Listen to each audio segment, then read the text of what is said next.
I know you've still got a little film left to look at, but what do you see from Northern Arizona so far?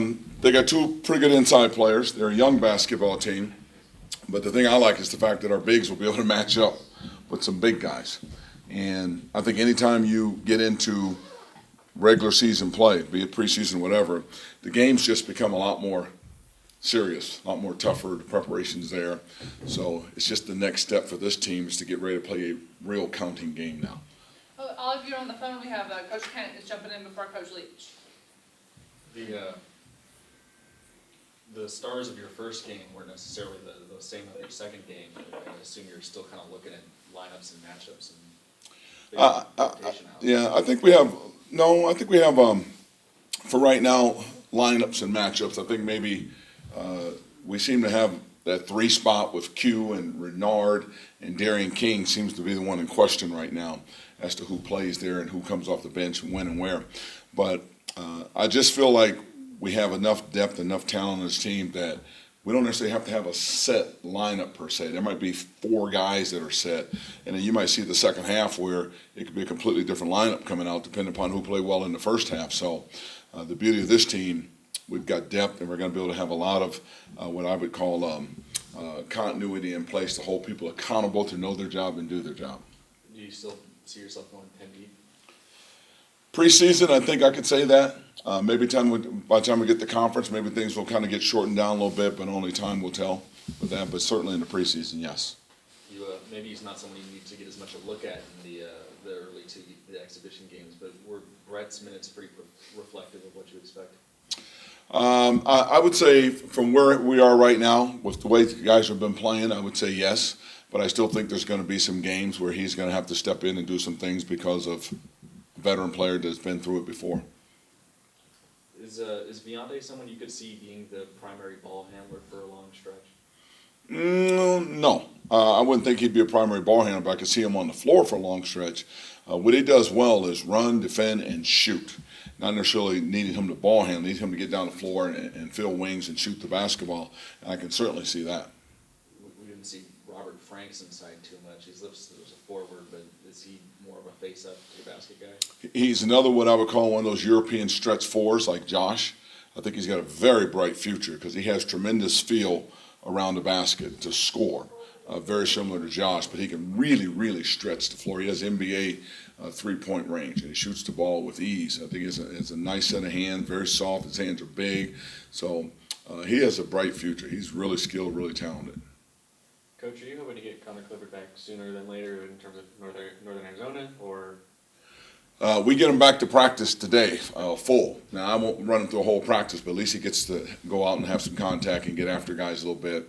And as long as he responds well, we'll progress him through the week, hoping to give him a few minutes in the game on Friday. What was the thing that was really nagging him again? His knee, he kind of tweaked it in practice, and as precaution, we want to make sure we kind of shut him down and strengthen him a little bit more and bring him back the right way. Put him in a brace, so he will play in a brace starting on Friday. He doesn't have the speed that Jordan did, but do you see a junior kind of having that same role that Jordan did for you at Oregon? No, he'll be a little bit different. Jordan had size, and just to be able to put a big guy on the floor to match up against a Utah or an Arizona, this year it'll be Oregon State. All those teams have really good size, and he won't be able to match up with that. Connor will be able to match up with that size, and at times Valentine as well too.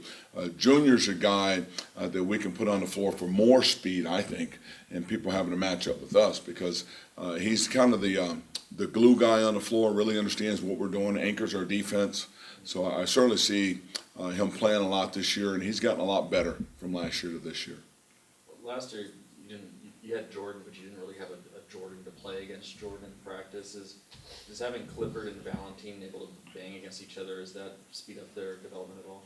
Well, actually, we did because we had Valentine last year, and he battled Jordan. That's why I remember when we played UW, they talked about the great shot blocker that they had there, and we felt like that wasn't going to be a factor because we felt we had the best shot blocker in practice every day with Valentine. So it's neat to see him and Connor play against each other because their games are different, but they're both making each other better. Valentine is forcing Connor to really understand how to shoot over athleticism and a great shot blocker. Connor is forcing Valentine how to handle somebody with girth and size and strength that can kind of physically push him around. So they're both kind of helping each other get better through the course of practice. Coach, you talked about it a little last week that you guys start out with 10 of 11 games at home, and the only one that's not at home is in Moscow. So how much does that help build the confidence for some of the younger guys coming into the program, as well as just helping the veterans kind of coach them up as well?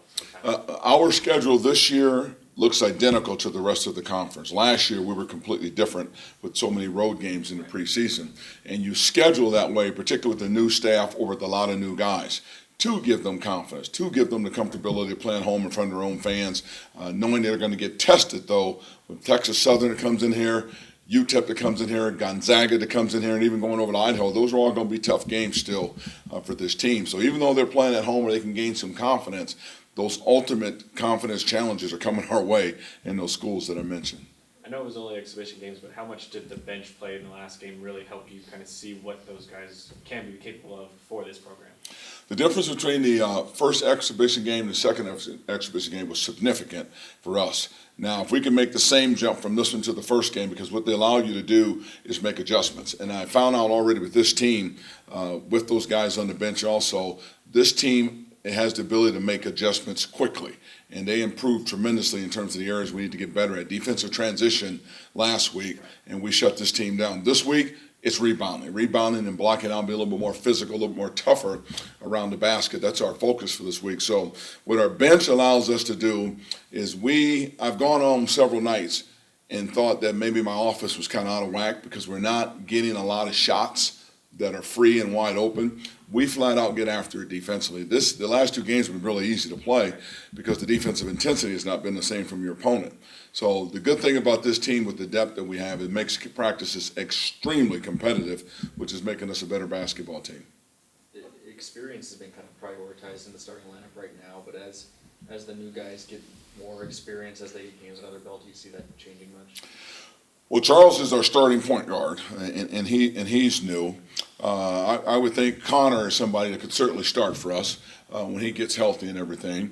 And then I think Renard and Q, that hasn't been decided yet. They're in a battle right now, and we're looking for consistency out of one of the two of them.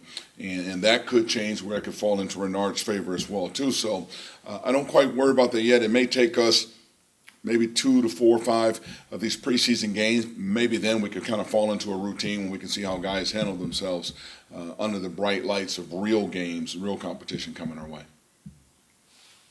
You feeling like these guys are ready to get going? I mean, get the regular season going, and let's see what we got here. They are, and we are, because that's the next step in all this. Everybody gets excited about opening weekend in college basketball, and we certainly are there. We're really, really looking forward to play. I could just tell from yesterday, as we did some things, had a light workout, they're antsy, they're ready to get going. That's a really good sign.